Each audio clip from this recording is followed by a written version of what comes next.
napaka-diplomatic kasi dati itong diplomat na na-assign pa ito sa UN. So, aklain natin kung ano talaga ibig sabihin niya. Ibig sabihin niya ay, bakit parang nag-iimbento ng konsepto ang Manila? Charot. Hello sa mga friends ko sa Timor-Leste. Meron kasi akong friends sa Timor-Leste, no? I don't know if they're listening. I hope that you're listening, my friends in Timor-Leste. Are you listening? Anyway, bakit daw? So, nag-iimbento kayo ng konsepto, Manila, ganyan. Does it view judicial independence as subordinate to executive decisions?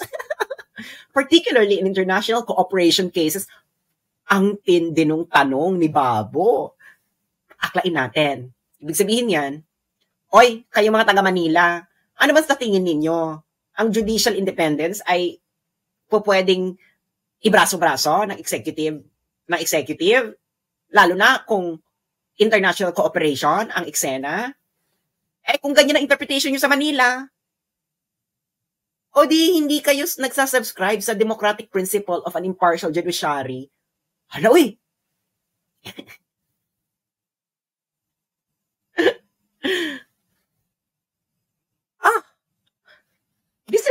The library is open.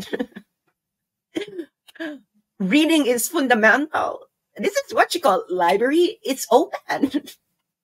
Okay, next paragraph. It is worth reflecting on whether Manila expects its presidency or government to influence judicial outcomes to align with diplomatic objectives. The notion of the government initiating the courts contradicts the ideals of judicial autonomy and separation of powers.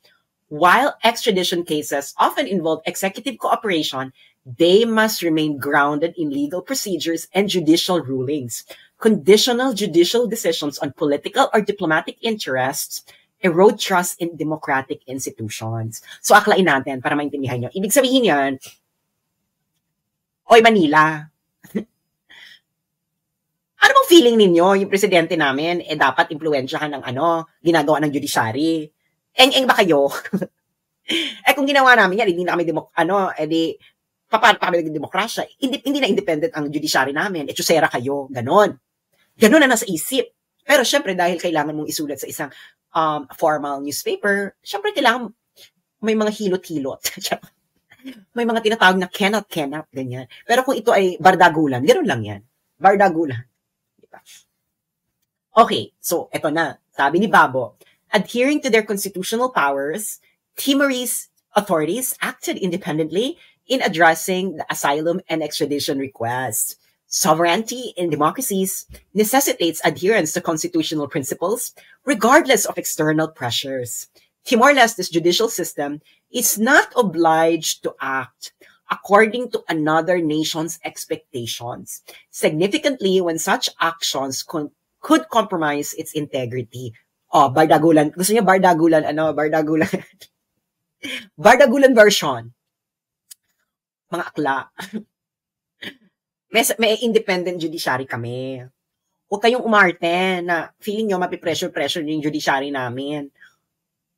Huwag mag-feeling. Ganon. Huwag mag-feeling kasi may proseso kami. No? Huwag kayong mag-feeling na kaya nyo kaming paikot-ikutin na parang kulangot. Ganon. Ganon ang Barda version. Next paragraph. Whether or not the Philippines intended to subtly link Timor-Leste's decision to its aspirations to join ASEAN, this alleged tactic raises ethical and diplomatic concerns. ASEAN membership is predicated on mutual respect, non-interference, and consensus, values that underpin regional harmony. Using a judicial case as leverage against a nation's application to ASEAN contradicts these principles and risks diminishing the spirit of regional unity. Ano na? Anong ibig sabihin ni Babo? Sa sinabi niyang yon. Tinatakot niyo ba kami, Manila? Tinatakot niyo ba kami? Ha? Tinatakot nyo kami yung ginagawa nyo, hindi rin naman align yan sa prinsipyo ng ASEAN. Tigilan nyo nga kami, huwag kayong umarte, ganon. Ganon ang Bardahan version. Nang sinabi ni Babo. Yan siya, si Babo. So, ayun nga mga friends, no? Social nga lang yung pakikipagbardagulan ni Sir, ng dating Minister of Foreign Affairs ng Timor-Leste. So, sana sagutin ito ni Claire Castro. Idol ko to si Claire Castro, no? Bardahan to death. So ibig sabihin, bakit mo ipipressure kami sa ginawa ng judiciary namin? Independent yung judiciary namin. So, pag na-pressure kami at ininfluensyahan namin yung judiciary namin, hindi na siya independent, gano'n. Sabi ko sa inyo, ang gobyernong ito ay bubble gum. Okay.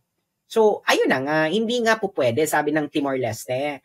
Ang judiciary namin ay independent. So, kahit mag-usap-usap kayo dyan, president to president, wala magagawa yung leader, presidente ng East Timor. Kasi independent nga yung judiciary ng Timor-Leste. So, kahit sabihin ng presidente ng Timor-Leste, i-extradite namin, pero dadaan ito sa proseso. Meron itong judicial proceedings.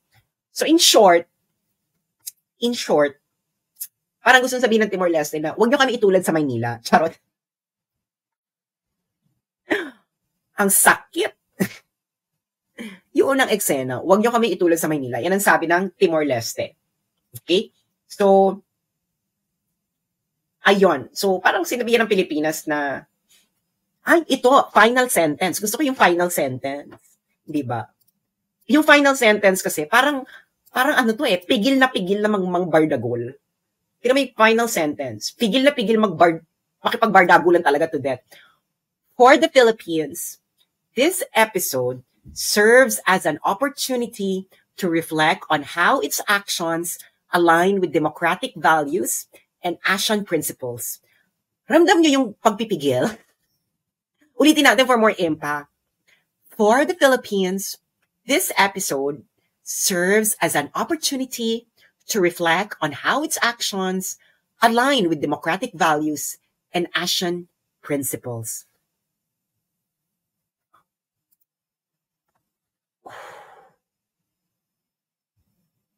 Gusto niyo talaga iniisip ni Babo, yung Barda version. Oy, Pilipinas, kayo ang magnilay-nilay. Naka yung ginagawa ninyo ay naka-align pa ba to sa democratic values at sa mga prinsipyo ng ASEAN? Ganon ang Barda. Diba? Ganon ang Barda version ni Babo. Pero yung last sentence, no? Pigil na maging ako. Charot. Dahil kung ako yan susulat ko. Tigilan nyo nga kami dyan, Manila. Kayo ang tumingin sa kulay ng inyong buto. Kung yung ginagawa, buto. Sa kulay ng inyong buto at buto, kung yung ginagawa ninyo dyan sa Maynila, kayo pa ba ang naka-align sa demokrasya at sa mga prinsipyo ng ASEAN? O kayong Marte, kayo. Kayo ang tumingin sa salamin. Charot ka. Naintindihan nyo na. Ganon ang Barda version. Yun ang gustong sabihin talaga. Kaso nga, syempre, diplomat, formal, ganyan. Pero yung last sentence, ulitin natin for more impact. Okay, for more impact.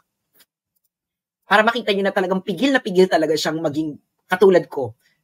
For the Philippines, this episode serves as an opportunity to reflect on how its actions align with democratic values and ASEAN principles. Ramdam, di ba? Ramdam niyo yung pagpipigil na maging ako. Ramdam niyo yung gusto na lang sabihin niya na, oy, kayo ang tumingin sa salamin. At examine yung mabuti, yung nakikita niyo sa salamin, kung yung nakikita niyo ay ang naka-align pa sa demokrasya at ASEAN values. Ganon ang eksena. So, ayun nga lang, no? Well, ako excited ako sa magiging sagot dito ni Claire Castro. Kung sasagutin niya. Saka ni DOJ Remulla, kasi talagang hindi nagpatinag ang Timor-Leste. Can you imagine? Napakaliit na bansa ng Timor-Leste. Alam niyo kung gaano kaliit ang Timor-Leste? Timor-Leste land area. Ang Timor-Leste po ay 5,794 maliit lang talaga siya. 5,794 miles square. Square miles. Gaano kalaki ang Manila? Metro Manila land area. ang Metro Manila land area ay mas malaki naman siya sa Metro Manila. Siguro kasing laki siya ng Cebu land area. Oh, medyo kasing laki siya ng hindi rin eh. Siguro mga Palawan land area. Mas maliit siya ng Palawan. Yung Timor-Leste, mga half siya ng Palawan. Ganun lang siya kaliit. And hindi sila nagpatinag sa Pilipinas. Hindi ba? So, ayun na. So, ako excited ako sa isasagot ni Maring Claire. Alam mo naman, Maring Claire, favorite kita, no? Kaya kailangan, aantayin ko ang Barda. Dahil Barda kung Barda dapat. So, maraming salamat, lalo na yung mga kaka-tune in pa lang. And thank you so much ulit sa pakikinig. Ako'y kakain na, kasi on the way dapat akong kumain. Dahil hindi pa ako kumakain since 1982. Because poverty is next to being balingkinita. Anyway, kakain na ako. Maraming salamat. Magtatanghalian na ako. And hanggang sa muli. And Auntie Claire, I hope masagot mo tong yung op-ed dito sa Timor-Leste ng dati nilang Minister of Foreign Affairs. Because I have high expectations from you na you will raise the roof of Bardahan. No? Kasi binarda eh. Barda back. Barda back to you dapat. Diba? Barda back to you. Ganon. Thank you so much. And have a nice day, everyone. And hanggang sa muli, at ako'y kakain na. And mabuhay po tayong mga tunay na nakikipagbardahan para sa kinabukasan ng susunod na henerasyon. Maraming salamat po. This is for the motherland.